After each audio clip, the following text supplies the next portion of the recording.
സ്ഥലം? ഇത് ടി.ബിയാ. അപ്പൊ താലൂക്ക് ഓഫീസ്? ഒന്ന് ഇറങ്ങ് സാഗറേ. എന്നോട് ആജ്ഞാപിക്കുന്നത് അപേക്ഷിക്കും. അപേക്ഷിക്കണു, ഒന്ന് ഇറങ്ങ്. താലൂക്ക് ഓഫീസിൽ പോണം. താലൂക്ക് ഓഫീസിൽ രണ്ടെണ്ണം കൂടി അടിച്ചിട്ട് പോയാ പോരെ. ഇതാ നോവലിസ്റ്റല്ലേ തഹസിൽദാരെ റേപ്പ് ചെയ്താ? അതേടാ, തഹസിൽദാരെ റേപ്പ് ചെയ്ത അതേ നോവലിസ്റ്റ് എന്നാ ഞാൻ. നിന്റെ സ്വന്തത്തിൽപ്പെട്ട വല്ലവരും വന്ന് ഞാൻ റേപ്പ് ചെയ്യണോ? പറയടാ. സ്വന്തത്തിൽപ്പെട്ട ആരും നിന്റെ സ്വന്തത്തിൽപ്പെട്ട ആരെങ്കിലും വന്ന് ഞാൻ റേപ്പ് ചെയ്യണോ? റേപ്പ് ചെയ്യണോ? ഇന്ന് വരെ ഒരു ഈച്ചയെ പോലെ റേപ്പ് ചെയ്യാത്ത എന്നെ എല്ലാരും കൂടെ റേപ്പിസ്റ്റാക്കി. എനിക്ക് റേപ്പ് ചെയ്യണം.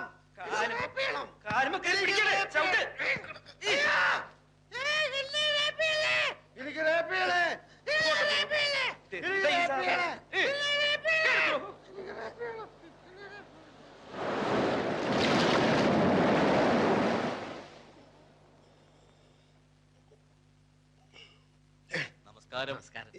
ഇതെവിടാ സ്ഥലം? നമ്മളിപ്പോ ടി.വിയില് VIP മുറിയില. ഇത് സാക്ഷി, മറുനാട്, മലയാളക്കര, വാരികയുടെ ആളുകളല്ലേ? എന്താ എല്ലാരും കൂടെ?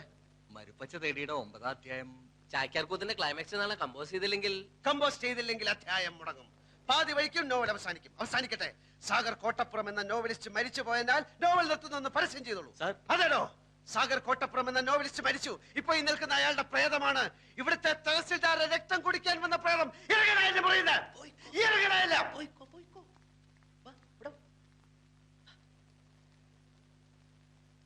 ഉള്ള മുട്ടയ്ക്കുമ്പോഴാണ് ചാക്യാർ കൂത്ത്. റാസ്കൽസ്.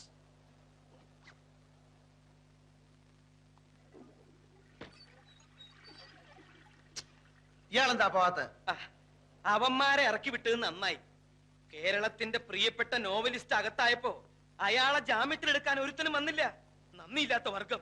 ഞാൻ ഒരുത്തനോട് അപേക്ഷിച്ചിട്ടില്ല എന്നെ ജാമ്യത്തിലിറക്കാൻ. അപേക്ഷിക്കാതെ വരുന്നവനാണ് യഥാർത്ഥ സ്നേഹിതൻ. അല്ല, കൂട്ടത്തിൽ ഏറ്റവും കൂടുതൽ കള്ളക്കണ്ണുള്ളവനാണ് താൻ. കത്തുന്ന പുരയിൽ ഈർക്കിൽ വലിച്ചുരുന്നവൻ. ഞാനെന്ന മനുഷ്യനെ താൻ കാണുന്നില്ല. തനിക്ക് വേണ്ടത് നോവലിസ്റ്റിനെയാണ്. തന്റെ തൊലിഞ്ഞ വാരികയിൽ നോവൽ എഴുതാമെന്ന് ഏറ്റ വിറ്റയായ നോവലിസ്റ്റിനെ എനിക്ക് മനസ്സിലൂടെ എഴുതാൻ ഉടനെ വേണമെന്നില്ല കോട്ടപ്പുറം.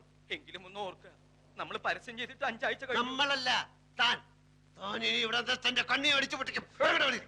എന്റെ കർത്താവ്, എന്റെ മഞ്ചാടിയുടെ ഭാവി. എനിക്ക് പൊതിരെ തല്ല് കിട്ടി. എവിടുന്ന? കല്ലേറ് കൊള്ളാത്ത ഒരവയവം ഇപ്പൊ ഈ ശരീരത്തിലില്ല. താൻ പിന്നെയും അവളോട് മാപ്പ് പറയാൻ പോയോ? ഇല്ല, വാടക വീട്ടിൽ ചെന്ന് നമ്മുടെ സാധനങ്ങൾ എടുക്കാമെന്ന് വെച്ച് പോയതാ. ഇരുട്ടായിരുന്നിട്ടും ഏതോ ഒരു തെണ്ടി എന്നെ കണ്ടുപിടിച്ചു. ആളുകൾ കൂടി എടാ ബലാത്സംഗ വീര എന്നും പറഞ്ഞുകൊണ്ട് കല്ലേറ് ഇടിയും തുടങ്ങി. ഞാൻ എങ്ങനെ അവിടുന്ന് ജീവനോടെ രക്ഷപ്പെട്ടെന്ന് ഇപ്പോഴും പിടിയില്ല. ഇത് സഹിക്കാവുന്നതിന് അപ്പുറമായിരിക്കുന്നു. ഈ ധൂമകേതു കാരണം, ഈ യക്ഷി കാരണം.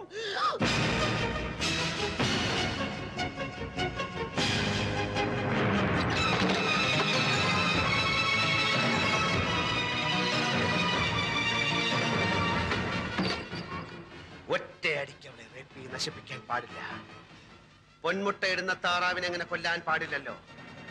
ഇനി അങ്ങോട്ടുള്ള സാഗർ കോട്ടപ്പുറം എന്ന നോവലിസ്റ്റിന്റെ ചോദനകളെ ഉദ്ദീപിപ്പിക്കുന്ന പ്രചോദനമാണവൾ. എന്റെ മഷി പറ്റാത്ത തൂലിക കൊണ്ട് ഞാൻ അവളെ നിരന്തരം റേപ്പ് ചെയ്യും. മാമച്ച അനൗൺസ് ചെയ്തോളൂ. അടുത്ത ആഴ്ച മുതൽ പുതിയ നോവൽ ആരംഭിക്കായി. നോവലിന്റെ പേര് ഒരു ഗസറ്റഡ് യക്ഷി. ഒരു ഗസറ്റഡ് യക്ഷി. ഒരു ഗസറ്റഡ് യക്ഷി. എന്റെ കർത്താവേ, എന്തൊരു പുതുമയുള്ള പേര്, ഒരു ഗസറ്റഡ് യക്ഷി. നന്ദി കോട്ടപ്പുറം, നന്ദി. ഞാൻ ഈ നിമിഷം പോകുന്നു. ലോകത്തെ മുഴുവൻ ഇക്കാര്യം അറിയിക്കാൻ പോകുന്നു.